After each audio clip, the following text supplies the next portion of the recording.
Tonight, in a second of a two-part series, our political reporter, Paul Hansen, looks at the pressures being put upon the lawmakers who have to make some tough decisions. These days, it is difficult, perhaps impossible, for any state legislator to walk down the halls of the Capitol without being stopped, either by a lobbyist or a concerned citizen or two. They ask questions. Where will the budget cuts be made? Who will get hurt? Budget hearings are crowded, particularly those dealing with possible reductions in social services. Emotions can run high. As a precautionary measure, 2 state policemen are standing by hearing rooms, but so far things have been orderly. Legislators listen to agency directors outline proposed budget reductions. The audience, made up of bureaucrats, reporters, and those who don't want to see their programs or services they rely upon cut. Senate Ways and Means Chairman Jack Ripper. I hardly leave the room, and there's somebody waiting, or a telephone, and my mail has been in terms of 700-800 letters, so there is that type of pressure. But when you do get into human resources, or you get into college and you're talking about jobs and all of this, and the functions aren't laid out well enough for you as to what ought to be, and it has to be kind of arbitrary, then it becomes very difficult. Because then you have to weigh the amount of food that someone's getting versus whether we ought to be providing a car to get a job for a girl so she could get off of welfare, and you know, all of the different functions that go in this, and that makes it more difficult. The chairman of the House Ways and Means Committee, Jeff Gilmore, is getting a lot of mail these days. You can tell the form letters by looking at the envelopes, or looking at the contents of the letters, which tend to sound the same.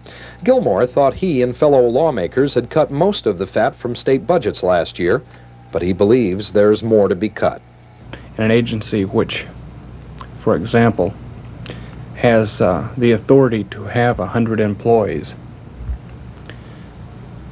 and is receiving, basically, from the state a limitation of expenditure for those 100 employees, that there is only maybe 75 employees in that agency. And we are, in essence, granting them the okay through the budget process for expenditure limitation of 100 employees. That's a waste of tax. It's not efficient use of taxpayers' money. Eugene Republican Representative David Frohnmeyer is not a member of the Ways and Means Committee. Nonetheless, he and his fellow lawmakers have been deluged with mail and phone calls from worried constituents. They worry because they don't know where the budget cuts will be made, and Frohnmeyer says they are worried because they don't understand what process the lawmakers will use to cut those budgets. I've just gotten letters from people who are concerned about human services budgets, where they're going to be cut, how much. People who are working on or are the beneficiaries of programs in social services. They know those are going to be cut into very deeply, but they don't know where. They don't know how the process is being made. They don't know whether it's the governor's office or the agency or the Ways and Means Committee. And so the level of anxiety on people's part is very, very high. Politicians are politicians, folks who like to get elected and re-elected. A budget-cutting situation allows some room for political grandstanding. Any of that going on? Well, yes, every time you folks show up, there's a certain amount of that.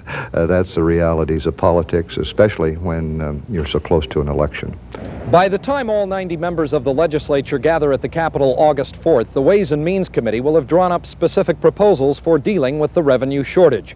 The battle lines will be drawn quickly, if they haven't been drawn already. Will the state cut social services? Will education get clobbered? Will basic school support be reduced? Or will there be a pullback in the property tax relief program? On the other hand, will there be a battle over raising certain taxes, those paid by corporations or those who drink liquor or smoke cigarettes? It's a no-win situation, no matter which route the legislators take. From the Capitol in Salem, this is Paul Hansen, Channel 2 News.